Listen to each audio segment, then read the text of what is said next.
19. 거기 앉아서 뭐해요? 마리아가 그에게 물었다. 그녀는 바로 옆에 서 있었고 그는 고개를 돌려 그녀에게 미소를 지었다. 아무것도 아니야. 뭘 좀 생각하고 있었어. 그가 대답했다. 무슨 생각이요? 다리 생각이요? 아니, 다리 생각은 끝났어. 당신 일과 또 내가 러시아인들과 알게 된 마드리드의 호텔, 그리고 언젠가 쓰려고 벼르고 있는 책에 대해 생각했지. 마드리드에는 러시아인들이 많아요? 아니, 아주 적어. 하지만 파시스트 신문엔 수천 명이 있다고 쓰여 있던데요. 거짓말이야. 거의 없어. 당신은 러시아인들 좋아해요? 이곳에도 러시아인이 온 적이 있었어요. 그 사람들이 좋던가? 네, 그때 난 몸이 아팠는데 그 사람을 보고 아주 잘생기고 아주 용감하다고 생각했어요. 무슨 장꼬대 같은 소리야. 잘생기다니. 코는 내 손바닥처럼 넓적하고 광대뼈는 염소 볼깃장만 한데.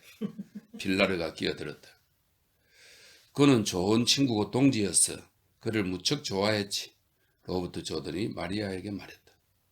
그랬겠지. 하지만 당신은 그 사람을 쏘아 죽였잖아. 빌라르가 말했다. 빌라르가 이렇게 말하자 카드 놀이를 하던 사람들이 테이블에서 고개를 들었고 파블로도 로버트 조던을 바라보았다. 잠시 아무 말도 없었지만 얼마 뒤 집시 라파엘이 물었다. 그게 정말이에요, 로베르토? 정말이지. 로버트 조던이 대답했다. 그는 필라르가 이 이야기를 꺼내지 않았으면 좋았을 거라고 생각했고 엘소르도한테도 그런 얘기를 공연히 했다고 후회했다. 그 사람이 쏘아달라고 부탁했던 게야 아주 심한 부상을 입었거든. 참 신기한 일도 다 했군. 그 사람은 여기에 우리와 함께 있을 때도 그런 일이 일어날지 모른다고 입버릇처럼 말했거든요. 내가 그 일을 해주겠다고 몇 번이나 약속했는지 몰라요. 집시가 말했다. 참 신기한 일도 다 했군. 그는 똑같은 말을 되풀이하면서 고개를 내젓다. 아주 이상한 사람이었지. 프리미티보가 맞장구 쳤다. 정말 묘한 데가 있는 사람이었어. 이봐요. 당신이 교수인지 뭐인지라 물어보는데요. 인간은 자신한테 닥쳐올 일을 미리 알 수 있다고 믿어요? 형제 중 하나인 안드레스가 말했다. 믿지 않아. 로버트 조던이 대답했다. 파블로가 신기하다는 것이 듯이 그를 빤히 쳐다보았고 필라르도 무표정한 얼굴로 바라보았다. 그 러시아 동지는 너무 오랫동안 일선에만 있어서 신경이 몹시 예민해 있었지. 전에 이룬에서 싸웠는데 당신들도 알다시피 그 전투는 아주 고약했어. 지독한 고전이었거든. 그 뒤에는 북쪽 전선에서 싸웠어. 후방 교란 부대가 편성된 후부터는 줄곧 이쪽 에스트레마두라와 안달루시아에서 일해왔고 너무 피로에 지친 나머지 신경 과민 상태가 되어 불길한 일만 머리에 그리고 있었을 거야. 온갖 참혹한 일만 보아왔을 테니 페르난도가 끼어들었다. 세상 사람들과 똑같이 말이죠.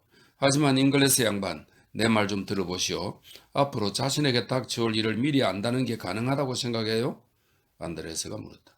아니, 그건 무지와 미신에 지나지 않아. 계속해봐요, 필라르가 말했다. 어디 교수님 의견 좀 들어봅시다. 마치 조숙한 아이한테 말하는 듯한 어조였다. 불길한 환상에 사로잡히는 건 공포심 때문이라고 믿고 있어. 로버트 조던이 말을 이었다. 불길한 징조를 보면 오늘 아침에 본 비행기 같은 거 말이에요? 프리미티보가 물었다. 당신이 이곳에 온 일 같은 거 말이겠지. 파블로가 나지막한 소리로 내뱉자 로버트 조던은 테이블 너머로 그를 받아보았다. 하지만 파블로가 시비를 걸려고 한 말이 아니라 그저 무의식적으로 중얼거렸을 뿐이라고 생각하고 말을 이어나갔다. 불길한 전조를 보고 공포에 떠는 사람은 자신의 최후를 상상하지. 그러면서 상상한 대로 일이 일어났다고 믿어버리는 거야. 로버트 조던이 결론을 맺었다. 그 이상은 아무것도 아니라고 생각해. 난 귀신이니 점쟁이니 초자연적이니 하는 따위를 절대로 믿지 않거든. 하지만 그 이상한 이름을 가진 사람은 자신의 운명을 미리 똑똑히 알고 있었잖아요. 그리고 그대로 들어맞았고 집시가 말했다. 그가 미리 알고 있었던 게 아니지. 그런 일이 일어날지도 모른다는 공포심이 있었고 나중에 그것이 강박관념으로 발전한 거야. 그러니 자신의 운명을 미리 알고 있었다고 말할 수 없어. 로버트 조던이 말했다. 나도 말할 수 없다는 건가? 빌라르가 그에게 묻고 화덕 속에서 재를 한 줌 집어다가 손바닥을 펴고 훅 불었다. 나도 예언할 수 없단 말이지? 없죠. 어떤 마술이든 집시의 미신이든 뭐든 아주머니는 내 장래를 예언할 수 없죠. 그건 당신이 믿기지 않을 정도로 귀머거리니까 그렇지. 빌라르가 말했다. 빌라르의 커다란 얼굴이 촛불에 비쳐 한층 더 넓적하고 거칠어 보였다. 그렇다고 당신이 바보라는 말은 아니야. 그저 귀머거리라는 거지. 귀가 먼 사람은 음악을 듣지 못해. 라디오도 못 듣고. 그런 사람은 그런 걸 들은 적이 없으니 그런 게 세상에 어디에 있느냐고 묻는 거야. 어때? 내 말 틀리나 잉글레스 양반? 난 그 이상야릇한 이름을 가진 사람의 얼굴에서 낙인이 찍힌 것처럼 똑똑히 죽음을 보았거든. 그럴 리 없어요. 로버트 조던도 지지 않았다. 아주머니가 본 건 공포와 불안이겠죠. 그 공포는 그 친구가 지금껏 겪은 일 때문에 생겼고요. 그가 불안을 느낀 건 머릿속에서 상상한 불길한 일이 어쩌면 일어날지도 모른다고 생각했기 때문입니다. 뭐라고? 죽음이 그의 어깨 위에 걸터앉아 있는 걸 이 눈으로 똑똑히 봤는데도 어디 그뿐인가? 그 사람한테선 죽음의 냄새까지 풍겼어. 빌라르가 대꾸했다. 죽음의 냄새가 풍겼다고요? 공포의 냄새였겠죠. 공포에도 냄새가 있으니까요. 로버트 조던이 비웃는 투로 대답했다. 죽음의 냄새야. 빌라르가 대꾸했다. 내 얘기 좀 들어봐. 보조 투사 중에서 가장 뛰어났다는 블랑케가 아직 마놀로 그라네로 밑에서 일하고 있던 시절에 이런 얘기를 들려줬어. 그라네로가 죽던 그날 둘이서 투장으로 가던 길에 예배당에 들어갔는데 그라네로한테서 죽음의 냄새가 어찌나 지독하게 풍기든지 구역질이 날 지경이었다는 거야. 블랑케는 투장에 들어가기 전 호텔에서 목욕을 하고 옷을 갈아입을 때도 마놀로하고 같이 있었거든. 투장으로 가는 자동차 안에서는 서로 꼭 붙어 앉아 있었는데도 그 냄새는 풍기지 않더래. 예배당에서도 후안 루이스 데라 로자 말고도 아무도 그 냄새를 못 맡았다 하고 마르시알과 치켈로도 그렇고 경기전 투장 입구에 네 사람이 나란히 서 있을 때도 모두 그 냄새를 조금도 못 맡았대. 하지만 블랑케 말로는 후안 루이스의 얼굴이 죽은 사람처럼 창백했다는군. 그래서 그가 루이스에게 이렇게 물어봤다는 거야. 자네도 맡았나? 숨이 막힐 지경이야. 자네 투사한테서 풍기는 냄새야. 후안 루이스가 대답했지.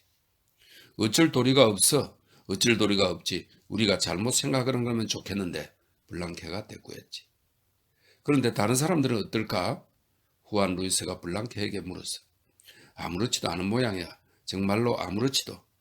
하지만 이 냄새는 탈라베라에서 호세가 풍기던 것보다 더 지독해. 블랑케가 대꾸했지. 베라과 목장에서 자란 황소 포카페나가 마드리드의 플라자 데 토로스 1층 관람석 두 번째 줄 앞쪽 울타리 판자에 마놀로 그라네로를 찔러 죽인 것이 바로 그날 오후였지. 그때 난 피니토가 그곳에 있었기 때문에 두 눈으로 똑똑히 보았거든. 황소 뿔에 받쳐 마놀로의 두개골이 박살나더니 황소가 그를 내동댕이 친 1층 턱등석 아래쪽 기둥 밑으로 털이 박히고 말았어. 아주머니한테도 그 냄새가 났어요? 페르난도가 물었다. 아니, 난 너무 멀리 떨어져 있었으니까. 1층 관람석 셋째 줄 7번째 자리였거든. 내 자리에서는 비스듬하게 모든 게 잘 보였어. 그런데 그날 밤 블랑케가 포르노스에서 피니토에게 그때 얘기를 해주었지. 피니토가 후안 루이스 델사 로사에게 물어보았는데 후안은 아무 말도 하지 않으려고 했어. 하지만 그게 정말이라고 고개를 끄덕이더군. 그때 나도 있었지. 잉글레스 양반. 치켈로와 마르시알 랄란다. 그 사람이 부리는 반데리에로 피카드로 후안 루이스와 마놀로 그라네로 이 모두가 그날 일에 대해 귀머거리였던 것처럼 당신도 어떤 일에 대해서는 귀머거리인지도 몰라. 하지만 후안 루이스와 블랑케는 귀머거리가 아니었거든.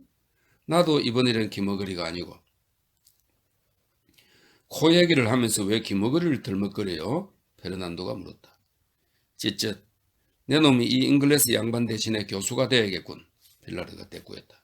그런데 잉글레스 양반, 다른 얘기를 좀 더 해줄 테니 당신이 보지도 듣지도 못한 얘기라고 의심해서는 안 돼. 개에게 들리는 것도 당신한테는 들리지 않지. 또 개가 맡는 냄새를 당신 코는 맡지 못하거든. 하지만 당신도 사람한테 일어난 법한 일을 조금은 경험했을 텐데. 마리아는 로버트 조던의 어깨에 손을 얹고 그대로 있었다. 이제 이런 쓸데없는 이야기는 집어치우자. 그리고 얼마 남지 않은 시간을 유용하게 보내자 하고 그는 불현듯 생각했다. 하지만 아직 시간이 좀 이르군. 초저녁 시간은 이렇게 이럭저럭 보내야겠군. 그래서 그는 파블로에게 말을 걸었다. 당신은 그런 마술을 믿어요? 잘 모르겠어. 하지만 당신 의견에 찬성하는 편이야. 초자연적이라는 것이라곤 내겐 아직 한 번도 일어난 적이 없으니까. 하지만 공포, 그렇지. 그건 확실히 있지. 얼마든지 있지. 하지만 난 필라르가 손금을 보고 미래를 알아맞히는 것은 믿어. 그 여자가 거짓말을 하는 게 아니라면 어쩌면 그런 냄새를 맡는다는 게 사실일지도 모르지. 파블로가 대답했다. 뭐? 내가 거짓말을 한다고? 내가 꾸며낸 말이 아니야. 블랑케라는 사내는 말이지. 착실한 데다 신심이 아주 두터운 사람이었어. 집시가 아니라 발렌시아 태생의 어젓한 부르주아였다고. 당신은 그 사람 본 적이 없나? 필라르가 말했다. 본 적 있죠. 여러 번 봤어요. 조그마한 몸짓에 얼굴이 잿빛이었지만 케이프를 두르는 데는 그를 따를 사람이 아무도 없었죠. 발이 빠른 게 마치 토끼 같았어요. 로버트 조던이 대답했다. 당신 말 그대로야. 얼굴이 잿빛인 건 심장이 나빴기 때문이지. 집사들 말로는 그 친구가 죽음을 짊어지고 다닌다지만 마치 책상 위에 먼지를 털어버리듯 거침없이 케이프로 죽음을 털어내고 있었어. 그 사람은 집시도 아닌데 탈라베라의 투 때도 호셀리토한테서 죽음의 냄새가 난다고 그랬지. 하기야 만사니아의 독한 냄새 속에서 어떻게 그 냄새를 맡았는지는 모르겠지만 블랑크가 나중에 얘기할 때도 아주 자신 없는 것 같았고 그 얘기를 듣는 사람들은 그건 블랑크의 망상이고 그가 맡았다는 냄새는 그때 호세의 겨드랑이에서 흘러내린 땀 냄새였다고들 그랬지. 하지만 훗날 후안 루이스 데라 로사도 참가한 마놀로 그라네로의 시합 때도 그런 얘기가 나왔어. 물론 후안 루이스는 명예심이라고는 별로 없는 사나이였지만 자기 일에 아주 민감하고 여자를 낚는 데는 대단한 명수였거든. 하지만 블랑케는 사람이 진실하고 무척 조용한 인물이어서 절대 거짓말을 할 사람은 아니었어.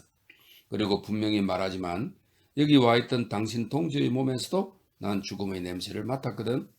필라르가 말했다. 믿기지 않는데요. 게다가 아주머니는 블랑케가 투우장 입구에서 냄새를 맡았다고 그랬죠.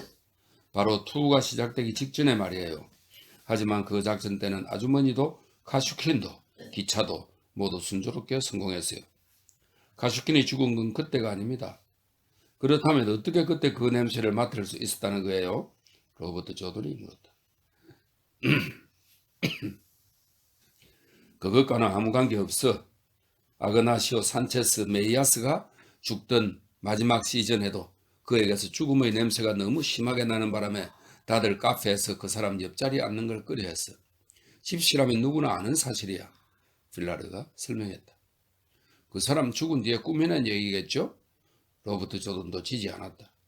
산체스 메이아스는 너무 오랫동안 연습을 하지 않았고 체중도 불어서 위험했던 데다 힘도 빠지고 다리도 말을 듣지 않았고 반사운동도 예전 같지 않아서 뿔에 받치는 건 시간 문제였다는 걸 모르는 사람이 없었죠. 물론 그래서 다 맞는 말이야.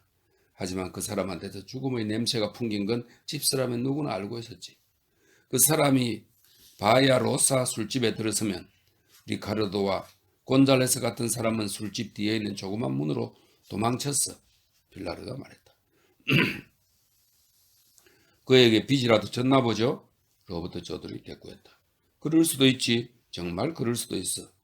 하지만 다른 사람들도 냄새를 맡았고 그걸 모르는 사람은 없었다고. 지금 아주머니가 하는 말은 사실이에요. 잉글레스 양반. 우리 사이에선 잘 알려진 사실이죠. 집시 라파엘이 끼어들었다. 난 그런 건 하나도 믿지 않아. 로버트 조던이 말했다. 하지만 이봐 잉글레스 양반. 이번에는 안셀모가 입을 열었다. 나도 그따위 마술은 믿지 않은 편이지. 하지만 그런 일에선 이 필라르가 아주 정통하고 이름이 나 있어. 어떤 냄새가 나는데요? 그 냄새라는 게 도대체 어떤 냄새냐고요? 냄새라면 무슨 이렇다 할 냄새가 있을 게 아니요? 페르난도가 물었다. 그걸 알고 싶은가 페르난도? 빌라루가 그에게 빙그레 웃어 보였다. 당신도 그 냄새를 맡을 수 있을 거라고 생각하나? 정말로 냄새가 난다면야 나도 다른 사람처럼 못 맡을 리가 없잖아요? 물론 그렇고 말고. 빌라루는 커다란 손을 무릎에 겹쳐놓고 그를 놀리듯이 말다. 배를 타본 적이 있어 페르난도? 놀리듯이 말했다. 없어요. 타보고 싶지도 않고요. 놀리듯이 말했다. 없어요. 타보고 싶지도 않고요. 그럼 자네는 알 턱이 없어. 그 냄새는 말이야. 배에서 폭풍우를 만나 선창을 꼿꼿 가둬놨을 때 맡게 되는 냄새와 비슷하니까. 흔들리는 배 안에서 꽉 닫힌 선창의 구리 손잡이에 코를 갖다 대봐. 그러면 정신이 멍해지고 뱃속이 텅 빈 것 같아지면서 어디선가 그 냄새 비슷한 게 풍겨오거든. 그렇다면 평생 그 냄새를 맡아보긴 걸렸군요. 난 죽어도 배는 타기 싫으니까. 난 여러 번 타봤어. 멕시코에 갈 때도 베네수엘라에 갈 때도. 빌라르가 말을 이었다. 그럼 그 나머지 냄새는 어떤 거죠? 로버트 조던이 물었다. 그러자 필라르는 비웃는 눈길로 그를 바라보더니 지난날의 추억이 되살아나듯 항해 이야기를 자랑스럽게 꺼내기 시작했다. 조소 잉글레스 양반, 잘 들어두라고. 중요한 얘기니까 귀담아 들었다가 배우란 말이지. 배의 냄새를 맡은 뒤에는 말이지. 이번엔 아침 일찍 마드리드 언덕을 내려가 도살장으로 빠지는 똘레로 뿌엔테 다리로 가는 거야. 만사날에서 강에서 안개가 자욱이 피어오르고 아직 이슬이 촉촉한 포장도로 위에 서서 해도 뜨기 전에 일어나 도사람 소의 피를 마시고 돌아오는 노파들을 기다리는 거야. 그러면 어깨에 쇼를 거치고 창백한 얼굴에 눈이 움푹 파인 노파들이 도살장에서 나오지. 밀랍처럼 핏기 없는 얼굴에 움푹 꺼진 뺨과 턱에는 마치 콩에서 싹이 나온 듯 노령의 수염이 가득 나 있지. 까칠까칠한 털이 아니라 죽음의 얼굴에 나는 희뭇거리한 솜털 말이야. 잉글레스 양반, 그 노파를 두 팔로 꼭 안고 끌어당겨 그 입에 키스해봐. 그때 나는 냄새가 바로 그 나머지 냄새야. 그 냄새를 맡으니 입맛이 다 떨어지더라. 그 솜털 냄새 참 지독하더군. 집시가 말했다. 좀 더 듣고 싶은가? 빌라르가 로버트 조던에게 물었다. 그럼요. 배워야 할 게 있다면 배워야죠. 그 할멈들의 얼굴 솜털 냄새를 맡으면 토할 것만 같다니까. 할멈들한테서는 왜 그런 냄새가 나는 걸까요? 빌라르. 우리한테서는 나지 않는데. 집시가 말했다. 그야 그렇지. 빌라르가 경멸하는 듯한 목소리로 말했다. 우리 할멈들은 그래. 물론 젊은 시절에는 몸매가 버드나무처럼 날씬해서 하기야 남편의 귀여움을 받은 표시로 불룩 튀어나온 배를 제외하고 말이지. 집시들이 하나같이 언제나 몸을 앞쪽으로 밀어대는 그런 소리는 관둬요. 점잖지 못해요. 라파엘이 말했다. 마음이 상하셨나? 자네는 집시 중에 아이를 낳지 않으려고 하거나 낳지 않은 여자를 본 적이 있어? 아주머니가 있잖아요. 뭐라고? 빌라르가 쏘아부졌다. 너만 상처받는 줄 알아? 내가 얘기하려는 건 누구나 나이가 들면 보기 싫어진다는 거야. 이건 구구줄줄 설명할 필요도 없지. 하지만 잉글레스 양반이 꼭 그 냄새를 맡고 싶고 알고 싶다면 아침 일찍 도살장으로 가보면 돼. 한번 가보죠. 하지만 키스는 하지 않고 그들이 길을 지나갈 때 냄새를 맡아보겠어요. 라펠처럼 나도 그 솜털은 질색이니까요. 로버트 조던이 대꾸했다. 키스를 해, 잉글레스 양반. 그걸 알고 싶으면 키스를 해야 해. 그런데 코에 그 냄새를 담은 채 시내로 돌아오라 말이야. 그리고 시든 꽃을 버린 쓰레기통이 보이거든. 그 속에 코를 깊숙이 들어봤고 코 속에 담아온 그 냄새와 쓰레기통의 냄새가 잘 섞이도록 깊게 숨을 들이마셔봐. 빌라르가 말했다. 자, 그대로 해봤다고 치죠. 그게 어떤 꽃이죠? 국화꽃이야. 그럼 그 다음은요? 그 국화꽃 냄새를 맡았다면요? 그 다음은 말이지. 중요한 건 그날이 비 내리는 날이든지 적어도 안개 낀 가을날이든지 그렇지 않으면 적어도 초겨울이어야 해. 빌라르가 말을 이었다. 시내를 빠져나가 칼레 데 살루드 거리에 이르면 깔보집 앞에서 빗자루질을 하거나 더러운 물그릇을 시궁창에 썰어넣고 있을 거야. 하룻밤 사랑 냄새가 비눗물과 담배꽁초에 달콤하게 빼어 은은하게 콧구멍으로 스며들 거야. 그곳을 지나면 이번에는 식물원으로 들어서게 되지. 그곳에서는 밤이 되면 집안에서는 더 이상 그 짓을 할 수 없는 색시들이 공원 철문이나 새 울타리에 기대거나 또는 뒷길에서 그 짓을 하지. 나무 그늘에서 새 난관에 기댄 채 색시들은 사내가 원하는 것을 뭐든지 다 해주거든. 10센티모에서 1페세타의 적은 돈을 주면 요구하는 대로 그 중대한 행위를 해주지. 우리가 이 세상에 태어난 것도 어쩌면 그 일을 하기 위해서인지도 몰라. 그곳은 시들어 떨어진 꽃이 그대로 수북히 쌓여 있어 부드러운 길바닥보다 더 부드럽고 훨씬 푹신하지. 거길 보면 축축한 흙하고 시든 꽃하고 전날 밤에 버린 찌꺼리 냄새가 나는 버려진 삼배자루가 눈에 띌 거야. 그 삼배자루 속에 죽은 흙이며 시든 꽃주룩이며 썩은 꽃 이파리며 인간의 죽음과 탄생이기도 한 냄새. 모든 것의 정수가 들어있지. 이 삼배자루를 머리에 휘감고 코에 대고는 그 사이로 한번 냄새를 맡아보란 말이야. 싫어요. 아니 꼭 그래 봐야 해. 빌라레가 말을 이었다. 그 삼배자루를 머리에 휘감고 숨을 한번 크게 들이마셔봐. 그리고 깊이 들이마셨을 때 아까 말한 그 냄새를 잊지 않았다면 당신은 우리가 알고 있는 그 죽음의 냄새를 맡을 수 있을 거야. 좋아요. 그럼 아주머니는 카슈퀸이 여기 와 있을 때 그런 냄새를 맡았다는 거예요? 로버트 조던이 물었다. 맡았지. 그런 말이죠. 만약 그게 사실이라면 내가 그 친구를 쏴 죽인 건 참 잘한 일이었네요. 로버트 조던이 엄숙한 표정으로 말했다. 그렇지. 집시가 소리쳤다. 그러자 모두 웃어댔다. 그럼 참 잘했고 말고요. 프리미티브도 맞장구를 쳤다. 그러니 이제 필라르 아주머니도 꼼짝 못하겠는걸. 하지만 필라르 아주머니, 돈 로베르토 같은 교양 있는 양반이 그런 끔찍한 짓을 했다니 믿어지지 않는데요. 페르난도가 말했다. 그건 그래. 필라르가 동의했다. 뭐 하나 매스껍지 않은 게 없구먼. 정말 그래. 필라르가 또다시 맞장구 쳤다. 그런 끔찍한 짓을 이 양반이 정말로 했으리라고는 아주머니도 생각 못했겠죠? 그야 그렇지. 자 이제 모두 잠이나 자. 필라르가 말했다. 하지만 필라르 아주머니, 페르난도가 말을 이어냈다. 이젠 그만 입 다물어. 필라르가 갑자기 아기의 찬듯 그에게 말했다. 자신을 바보로 만들지 마. 말귀도 못 알아듣는 위인을 상대로 찌끄려 나까지 바보가 되고 싶지 않으니까. 솔직히 고백하지만 난 이해가 안 돼요. 페르난도가 입을 열고 말았다. 고백하려고도 이해하려고도 하지마. 필라르가 오금을 박았다. 그런데 바깥엔 아직 눈이 내리고 있나? 로버트 조던은 입구 쪽으로 걸어가 담요를 쳐들고 밖을 내다보았다. 밤 공기는 맑고 싸늘했고 눈은 흩어 있었다. 하얗게 덮인 나무줄기 사이로 맑게 갠 밤하늘을 올려다보았다. 숨을 쉴 때마다 싸늘한 밤 공기가 폐부를 찌르는 듯했다. 엘스로드는 오늘 밤 말을 훔친다고 했는데 발자국 꽤나 남길 것 같군 하고 그는 생각했다. 담요를 내리고 그는 연기 자욱한 동굴 안으로 돌아왔다. 맑게 개었어요. 눈보라도 그쳤고요. 그가 말했다. 20. 한밤중 어둠 속에 누워 그는 아가씨가 오기를 기다렸다. 바람은 자고 솔밭은 어둠 속에 고요했다. 사방을 온통 뒤덮은 눈 사이로 소나무 줄기들이 삐죽삐죽 솟아나와 있었다. 그는 손수 마련한 포근한 침낭 잠자리에서 두 다리를 쭉 뻗었다. 숨을 들이마실 때마다 머리에 닿는 공기는 차가웠고 콧구멍이 시렸다. 옆으로 눕자 머리 밑에 우도수로 구두를 싸고 그 위에 양복 바지를 접어 얹어 베개로 만든 불룩한 것이 느껴졌고 옆구리에는 옷을 벗을 때 가죽 권총집에서 꺼내 가죽 끝으로 오른 손목에 감아두었던 크다란 자동 권총의 금속이 싸늘하게 느껴졌다. 그는 권총을 밀어젖히고 눈 쌓인 저 너머 동굴 입구의 어두컴컴한 바위를 바라보면서 좀 더 깊숙이 침낭 속으로 파고들었다.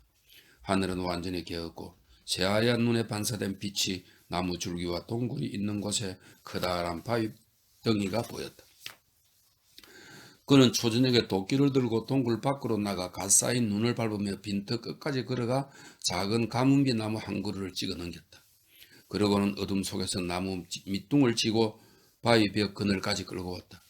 바위 가까이에서 그것을 똑바로 세워 한 손으로 줄기를 쥐고 다른 한 손으로 도끼 손잡이를 치켜 올라 가지들을 쳐내어 한 무더기를 만들었다.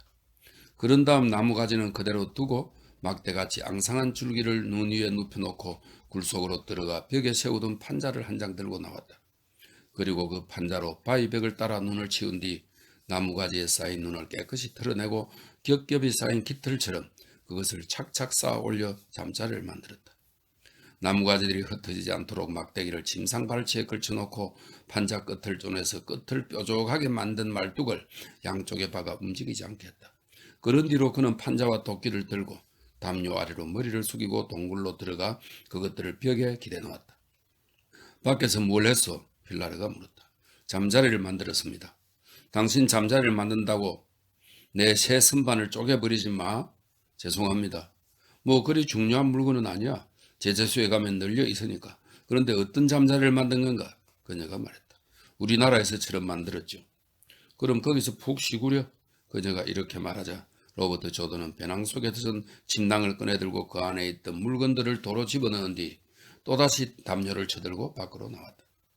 끝이 막힌 침낭 한쪽이 침대 발치에 비스름히 박아놓은 말뚝 위에 기대어지도록 침낭을 나무가지에 깔아놓은 위에 펴었다. 침낭의 열린 머리 쪽은 절벽의 바위벽이 막아주었다. 그런 뒤 또 한 번 배낭을 가지러 동굴 안으로 들어갔다. 그러자 필라르가 말했다. 다른 사람들은 어젯밤과 마찬가지로 나와 함께 자도록 하지. 보초는 세우지 않을 건가요? 하늘이 개있고 바람도 잠잠해졌는데요. 그가 말했다. 페르난도가 갈 거야. 필라르가 대답했다. 마리어는 동굴 저쪽에 있어서 로버트 조던에게는 보이지 않았다. 자, 그럼 모두 편히 주무십시오. 이제 나도 자러 나가겠어요. 그가 말했다. 판자 테이블과 센 가죽을 씌운 걸상을 밀어젖히고 자리를 만들어 화덕 앞 땅바닥에 담요오며 이부자리를 펴고 있던 사람들 중에서 프리미티오와 안드레스만 글을 올려보며 잘 자오 하고 대답했다. 안셀문은 한쪽 구석에서 벌써 담요와 케이프로 온몸을 싸고 코도 내놓지 않은 채 곤히 잠들어 있었다.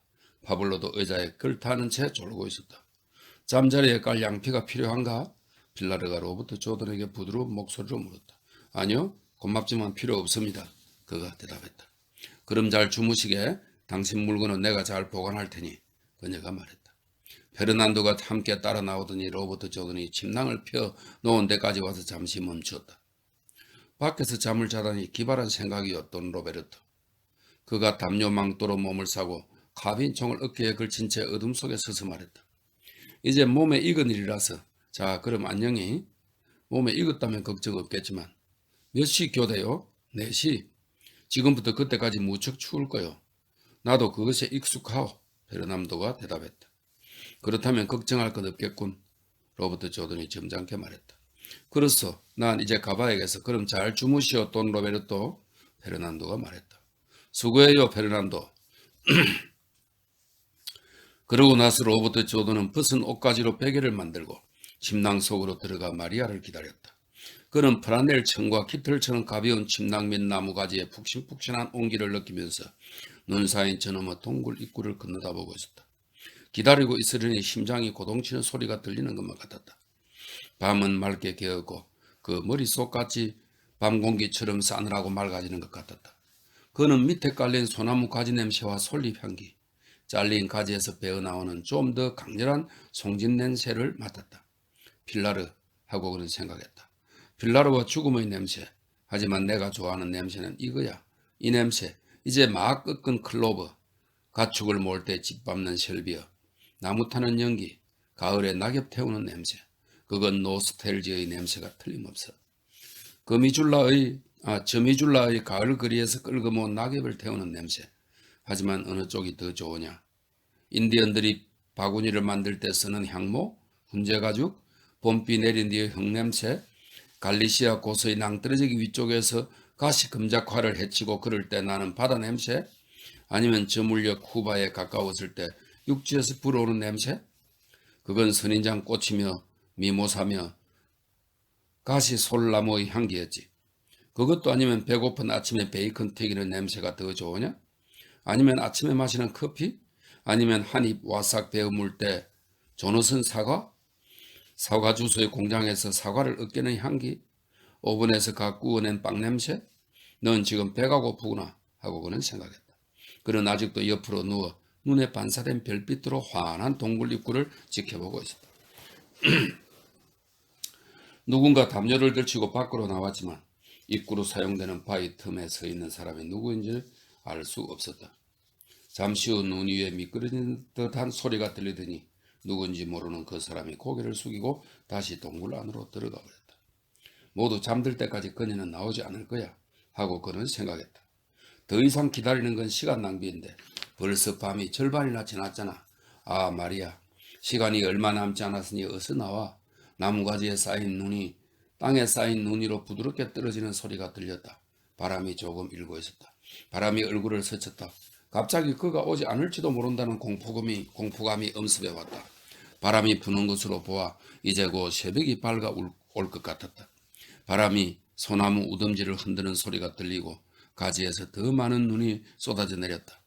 어서 빨리 좀 와, 마리아. 제발 빨리 와줘. 하고 그는 생각했다. 아, 이제 와. 기다리지 말고. 이제 더는 모두가 잠들기를 기다릴 필요 없어. 바로 그때 동굴 입구의 담요자락을 들치고 마리아가 밖으로 나오는 모습이 보였다. 그녀는 그곳에서 잠시 걸음을 멈추었다. 마리아가 분명했지만 거기서 무엇을 하는지는 알 수 없었다. 그는 나직이 휘파람을 불었고 그녀는 동굴 입구에서 우두커니 선 채 바위 그늘의 어둠 속에서 무언가 하고 있었다. 그러고 나서 그녀는 두 손에 뭘 들고 달려왔는데 눈 위를 달리는 그녀의 긴 다리가 보였다.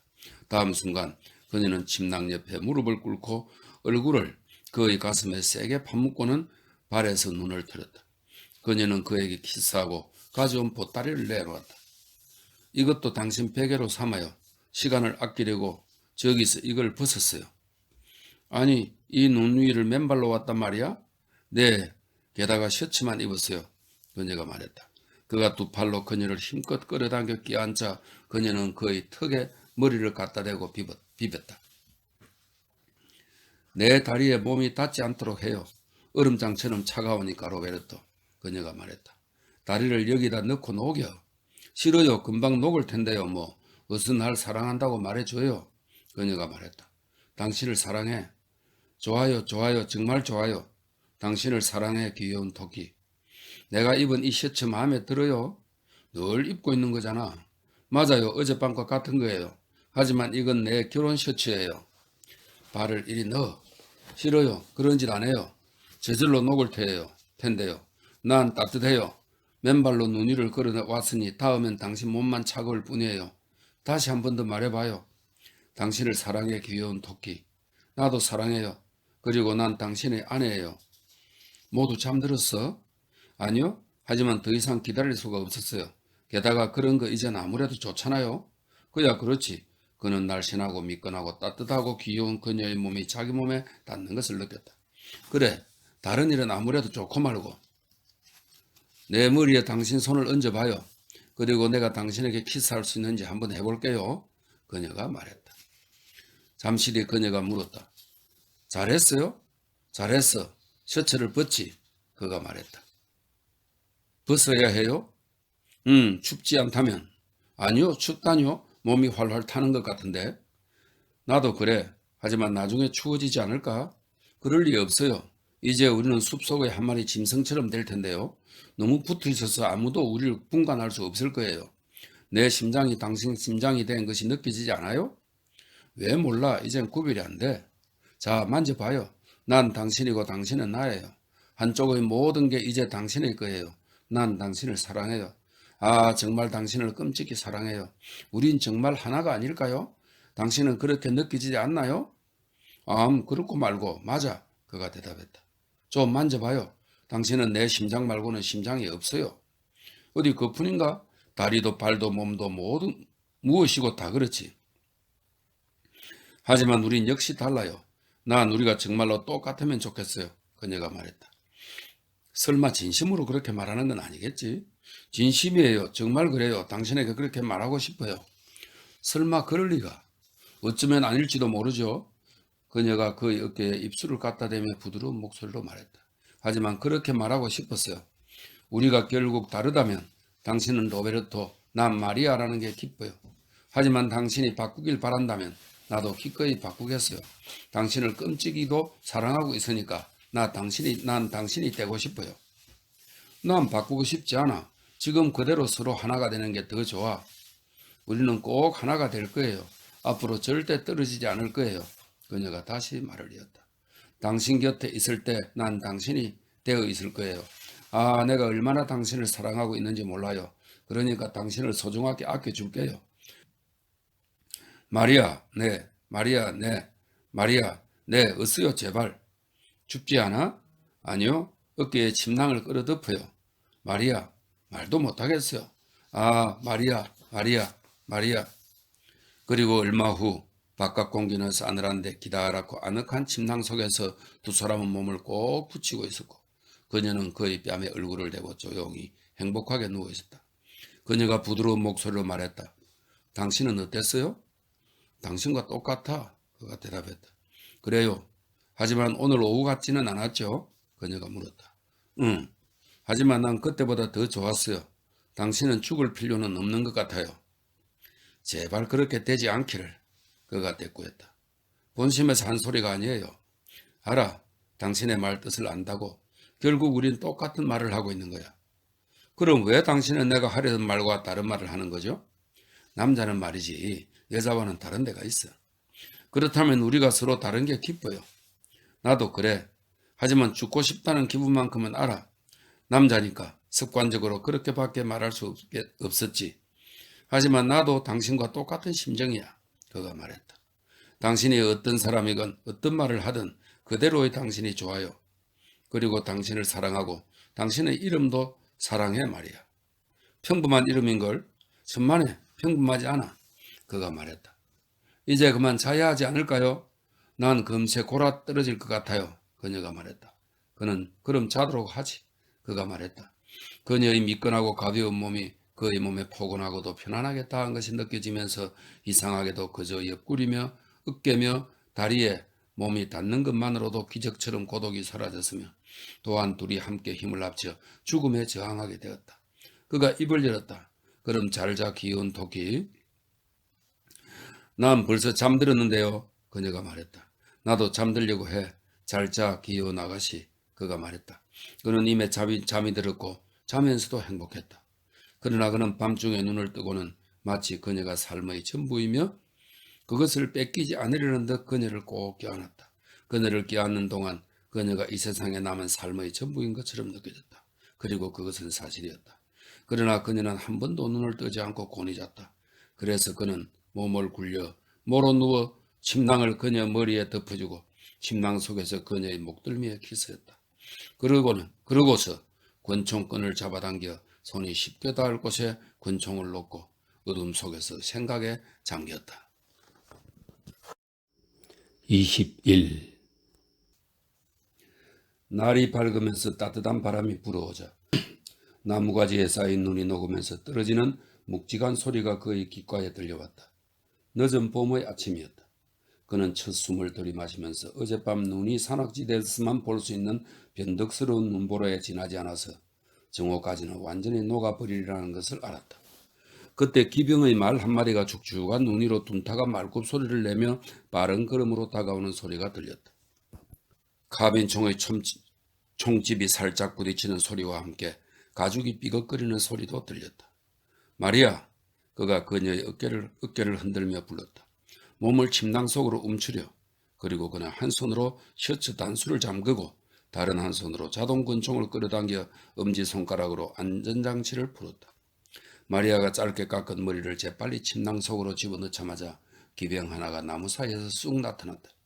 그는 침낭 속에서 팔꿈치를 세우고 두 손으로 권총을 쥐고 다가오는 사나이를 향해 총구를 겨누었다. 한 번도 본 적이 없는 사나이였다. 기병은 이제 그와 마주보는 곳까지 이르렀다. 그다란 회색말을 타고 있었고 카키색 베레모를 쓰고 있고 판초 같은 담요 케이프를 걸치고 묵직한 검은색 장화를 신고 있었다. 안장 오른쪽 총집에서는 짤막한 자동 소총의 총신과 장방향의 탄창이 삐쭉 나와 있었다. 젊고 우악스러운 생김새의 사나이는 그 순간 로버트 조던을 발견했다. 그 사나이가 총집을 향해 손을 뻗으면서 낮게 몸을 휙 돌려 총집을 잡은 순간 로버트 조던은 그 사나이의 카키색 담요 케이프 왼쪽 가슴에 달려있는 새빨간 휘장을 보았다. 로버트 조던은 휘장 조금 아래 가슴 한복판을 겨누고 방아쇠를 당겼다. 권총 소리가 눈 덮인 숲을 요란하게 뒤흔들었다. 마른 세게 박차를 가한 것처럼 껑충 뛰어올랐고 여전히 총집을 잡아당기려던 젊은이는 오른발이 등자에 걸린 채 땅에 굴러 떨어지고 말았다. 말은 거꾸로 매달린 젊은이를 끌고 이것저것에 부딪히면서 나무 사이로 달아났고 로버트 조드는 한 손에 권총을 들고 뻘떡 일어섰다. 커다란 회색말은 소나무 사이로 달려가고 있었다. 눈 위에는 말에 끌려가는 젊은이의 시체로 넓은 길이 생기고 길 한쪽으로 자줏빛 핏줄이 그어졌다. 사람들이 동굴 속에서 우르르 밖으로 몰려나왔다. 로버트 조드는 몸을 굽히고 베개에서 바지를 풀어 입기 시작했다. 어서 옷을 입어. 그가 마리아에게 말했다. 머리 위 하늘 아주 높은 곳에서 비행기 한 대가 날아가는 소리가 들렸다. 수읍 저쪽에 회색 말이 멈추어 서 있고 젊은이는 여전히 발이 등자에 걸린 채 얼굴을 아래로 향하고 거꾸로 매달려 있었다. 저 말을 붙잡아 와. 그가 자기 쪽으로 뛰어나온 프리미티브에게 외쳤다. 그러고 나서 또 소리쳤다. 꼭대기에서 누가 망을 보고 있나? 라파엘, 빌라르가 동굴에서 대답했다. 그녀는 머리를 두 줄로 따라 뒤로 늘어뜨린 채 아직도 동굴 속에 서 있었다. 기병이 나타났어요. 자동 소총을 준비해요. 그러자 필라르가 동굴 속을 향해 외치는 소리가 들렸다. 아구스틴! 그녀가 안으로 들어갔고 곧이어 사나이 둘이 밖으로 나왔다. 한 사람은 자동 소총을 삼각대와 함께 어깨에 메고 다른 한 사람은 탄약이 가득 든 자루를 들고 뛰어나왔다. 그걸 가지고 그쪽으로 가요. 로버트 조던이 안셀모에게 소리쳤다. 영감님은 총 옆에 엎드려 총다리가 움직이지 않도록 꼭 붙잡고 있어요. 세 사람은 일제히 오솔길을 따라 숲속으로 달려갔다. 해는 아직 산 꼭대기 위로 솟아오르지 않았다. 로버트 조던은 손목에 매놓은 끈으로 권총을 늘어뜨린 채 바지 단추를 잠그고 허리띠를 단단히 졸라맸다. 그리고 권총을 가죽 케이스에 넣어 허리띠에 건 뒤 끈으로 매듭을 만들어 목에 걸었다. 누군가 언젠가는 이것으로 내 목을 조를지도 모르지 하고 그는 생각했다. 어쨌든 이것으로 해치웠어. 그는 가죽 케이스에서 권총을 꺼내 탄창을 빼내고 가죽 케이스 옆에 붙은 단띠에서 탄약통을 하나 꺼내 탄창에 채우고는 다시 탄창을 밀어넣었다. 나무 사이로 프리미티브가 말고삐를 붙잡고 젊은이의 발을 등자에서 빼내는 모습이 보였다. 젊은이는 얼굴을 눈 속에 쳐박고 쓰러져 있었고 그가 바라보는 동안 프리미티브는 젊은이의 주머니를 뒤지고 있었다. 자, 말을 끌고 와. 그가 소리쳤다. 그가 무릎을 꿇고 로프로 바닥을 댄 신발을 신으려고 할 때 침낭 속에서 옷을 입고 있던 마리아의 몸이 그의 무릎에 닿았다. 이제 그의 삶에서 그녀가 차지할 자리는 없었다. 기병은 아무 예측도 하지 못한 상태였어 하고 그는 생각했다. 말 발자국을 따라오지도 않았고 경계는커녕 조심하는 기미도 없었지. 심지어 초소로 올라가는 말 발자국을 쫓아가지도 않았어. 틀림없이 이 근처 산속에 흩어져 있는 척후대의 한 사람일 거야. 하지만 척후대에서 그가 돌아오지 않았다는 것을 알게 되면 반드시 그의 발자국을 찾아 나설 테지. 눈이 빨리 녹지 않는다면 말이지 하고 그는 생각했다. 또 놈들에게 무슨 사고가 생기지 않는다면. 당신은 저 아래쪽으로 내려가는 게 좋겠는데요. 그가 파블로에게 말했다. 이제는 다른 사람들도 모두 동굴 밖으로 뛰어나와 카빈총을 들고 수류탄을 혁대에 차고 서 있었다. 필라르가 수류탄이 든 가죽 주머니를 로버트 조던에게 내밀자 그는 그중 3개를 받아 주머니에 집어넣었다. 그리고 몸을 굽히고 동굴 속으로 들어가 배낭 2개 중에서 경기관총이 든 배낭을 열어 그 속에서 총률과 총대를 꺼내 조립한 뒤 탄창 하나를 기관총에 셋은 주머니에 넣었다. 그런 다음 배낭을 꼭 잠그고는 입구를 향해 달렸다. 양쪽 주머니가 다 철물로 가득 찼군 하고 그는 생각했다. 제발 솔기가 터지지 않았으면 좋겠는데. 동굴에서 나오자마자 그는 파블로에게 말했다. 난 위쪽으로 가겠소. 아구스틴은 그 총을 쏠 줄 아나요? 물론, 파블로가 대답했다. 그는 프리미티브가 말을 끌고 오는 것을 바라보고 있었다. 참 좋은 말이로군. 이봐요, 얼마나 좋은 말인가 그가 말했다. 커다란 회색 말은 땀에 젖어 몸을 조금 들고 있었다. 로버트 조던은 말의 어깨뼈 사이에 있는 융기를 가볍게 툭툭 두드려 주었다. 이놈을 다른 말들이 있는 곳에 함께 둬야겠어. 파블로가 말했다. 그건 안 돼요. 이놈은 여기까지 오면서 발자국을 남겨놓았거든요. 그러니까 돌아나간 발자국을 만들어야 해요. 로버트 조던이 말했다. 옳은 말이야. 그럼 내가 이놈을 타고 가서 어디선가 감춰두었다가 눈이 녹은 뒤에 다시 끌고 오기로 하지. 파블로도 맞장구를 쳤다. 잉글리스 양반, 오늘 제 머리가 잘 돌아가는군. 그러면 누구를 대신 아래쪽으로 보내요. 우린 위쪽으로 올라가야 하니까. 로버트 조던이 대꾸했다. 그럴 필요 없어. 놈들은 그 길로는 올 수 없으니까. 하지만 우린 그쪽으로도 또 다른 두 군데로도 빠져나갈 수가 있지. 비행기들이 날아온다면 발자국을 남기지 않는 게 상책이지. 필라르, 술주머니를 줘. 파블로가 말했다. 아니, 거기 가서도 취해 있을 작정이야? 필라르가 쏘아붙였다. 여기 있어. 대신 이거나 갖고 가. 그는 손을 뻗어 수류탄을 2개 집어 주머니에 넣었다. 누가 취한댔나? 이런 위급한 때. 하지만 술주머니를 가져다 줘. 이런 일을 맹물로 마시며 하기 싫어. 그는 2팔을 올려 말고삐를 잡고는 재빨리 안장으로 뛰어올랐다. 그리고 희죽 웃으며 신경이 날카로워진 말의 목덜미를 가볍게 툭툭 두드려 주었다. 로버트 조드는 그가 다리로 말 양쪽 배를 다정하게 문질러 주는 것을 바라보았다. 참 멋진 말이야. 그가 이렇게 말하며 다시 한번 커다란 회색말을 정답게 두드려 주었다. 참 잘생긴 말이야. 가자. 여기서 빨리 빠져나갈수록 좋을 테니까. 그는 손을 내려 가죽 케이스에서 통풍식 총열이 달린 경기관총을 빼어들고는 바라보았다.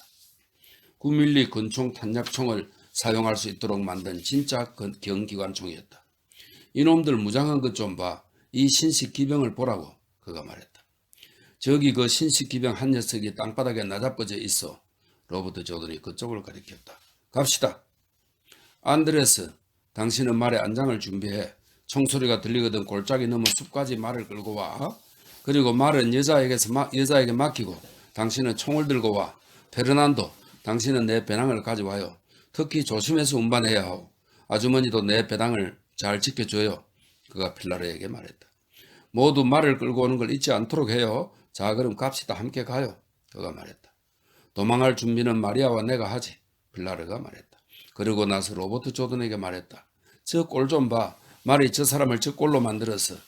그녀는 파블로가 넓적다리가 투박한 목동처럼 콧구멍을 넓게 불름거리는 회색말에 걸터앉아 자동 소총의 탄창을 갈아 끼우는 모습을 턱으로 가르치며 말했다. 말이 2마리는 더 있어야 할 텐데요. 로버트 조던이 열띤 목소리로 말했다. 당신한테 말은 위험해. 그럼 노쇠를 주시죠. 로버트 조던이 희죽 웃었다. 그것도 뺏어 보시지. 그는 눈 속에 나저퍼져 있는 젊은이 쪽을 고개로 가르치면서 필라르에게 말했다. 주머니를 뒤져 무어든 나오는 대로 가져다 줘요. 편지건 서류건 몽땅 내 배낭 바깥 주머니에 넣어둬요. 전부요. 알겠죠? 알았어. 갑시다. 그가 말했다. 파블로가 앞장서자 사나이 둘이 눈 위에 발자국을 남기지 않으려고 한 줄로 그 뒤를 따랐다. 로버트 조던은 총구를 아래로 한 채 손잡이 앞쪽을 쥐고 경기관총을 들고 있었다. 저 안장에 있는 총이 이 경기관총의 탄환과 맞으면 좋겠는데 하고 그는 생각했다. 하지만 그럴 리 없겠지. 저건 독일제니까. 이건 카슈킨이 쓰던 고물총이고. 해가 막 산 꼭대기에 떠오르고 있었다. 따뜻한 바람이 불어와 눈을 녹였다. 늦봄의 아름다운 아침이었다. 로버트 조던이 뒤돌아보니 마리아가 필라르와 나란히 서 있었다. 그때 마리아가 산길을 뛰어 올라왔다. 그는 마리아와 이야기하기 위해 프리미티보 뒤를 쳐졌다. 저기 당신하고 같이 갈 수는 없나요? 그녀가 물었다. 안 돼. 필라르를 도와줘. 그녀는 뒤에서 걸어오면서 그의 팔을 붙잡았다. 같이 갈래요? 그건 안 돼. 그녀는 계속 그의 뒤에 바짝 붙어서 그랬다. 당신이 안셀모 영감님에게 시킨 것처럼 나도 기관총 다리를 붙잡고 있을 수 있어요. 당신은 다리 같은 건 붙잡고 있지 않아도 괜찮아. 총 다리건 무슨 다리건. 그녀는 옆에서 나란히 걸으면서 그의 주머니에 자기 손을 집어넣었다. 안 된대도 그러지 말고 당신 셔츠나 잘 지키고 있어. 그가 말했다. 키스해줘요. 그냥 가려거든. 그녀가 말했다. 부끄럽지도 않아? 네, 그래요. 정말로 조금도 부끄럽지 않아요. 그녀가 대답했다. 자, 이제 그만 돌아가. 해야 할 일이 많으니까. 놈들이 말자국을 보고 따라오면 여기서 싸움을 해야 할지도 몰라. 당신 그 사람 가슴에 달린 휘장을 봤어요? 그녀가 물었다. 그럼 보고 말고. 그건 성심 표시였어요. 그래, 나발의 사람들은 모두 그걸 달고 있지. 그걸 겨누고 쐈어요? 아니, 그 아래를 쐈어. 자, 이제 그만 돌아가. 난 다 봤어요. 그녀가 말했다. 뭘 봤다고 그래? 사내 하나야. 사내 하나가 말에서 떨어졌을 뿐인데 어서 가. 이젠 정말 돌아가. 그럼 날 사랑한다고 말해줘요. 안 돼. 지금은 안 돼. 그럼 이제는 날 사랑하지 않는 건가요? 이제 돌아가. 사람은 전쟁과 사랑을 동시에 할 수는 없어. 난 기관총 다리를 붙잡고 있고 싶어요. 그리고 총소리가 들리는 순간에도 난 당신을 사랑할 거예요. 머리가 돌았군. 어서 돌아가. 돌긴 왜 돌아요? 당신을 사랑하고 있을 뿐인데. 그녀가 말했다. 그럼 그만 가죠. 좋아요. 갈게요. 당신이 나를 사랑하지 않는다면 난 두 사람 몫을 사랑할 거예요. 그는 그녀를 바라보고 생각을 계속하면서 미소를 지었다. 만약 총소리가 들리거든 말을 끌고 와. 그리고 필라를 도와서 내 배낭을 운반해줘. 하지만 아무 일도 일어나지 않을지도 몰라. 그러면 참 좋겠는데. 그가 말했다. 그럼 가겠어요. 필라르가 타고 있는 말 참 근사하네요. 그녀가 말했다. 그다란 회색말이 저만치 앞서서 오솔길을 걷고 있었다. 그래, 어서 가. 갈게요. 그의 주머니에서 꼭 쥔 그녀의 주먹이 그의 넓적다리를 힘껏 때렸다. 그는 그녀의 눈에 눈물이 글썽이는 것을 보았다. 그녀는 주머니에서 손을 빼고 두 팔로 그의 목을 끌어안고 키스했다. 이제 그만 가보겠어요. 가겠어요. 그녀가 말했다. 그가 뒤돌아 보았을 때 그녀는 갈색 얼굴과 짧게 자른 황갈색이 도는 금발의 아침 햇살을 받으며 그 자리에 서 있었다. 그녀는 그를 향해 주먹을 들어 보이고 몸을 돌리더니 고개를 숙이고는 산길을 내려갔다. 프리미티브도 고개를 돌리고 그녀의 뒷모습을 바라보고 있었다. 머리만 저렇게 짧게 깎지 않았으면 참 아름다운 처녀일 텐데. 그가 말했다. 그렇겠지. 로버트 조던이 대답했다. 그는 다른 생각을 하고 있었다. 잠자리에서는 어땠어? 프리미티브가 물었다. 뭐라고? 잠자리에서 말이요. 입 조심해. 뭘 화를 내고 그래요. 그런 일 가지고. 어쨌든 그만둬. 로버트 조던이 쏘아붙였다. 그는 방어할 지점을 바라보고 있었다.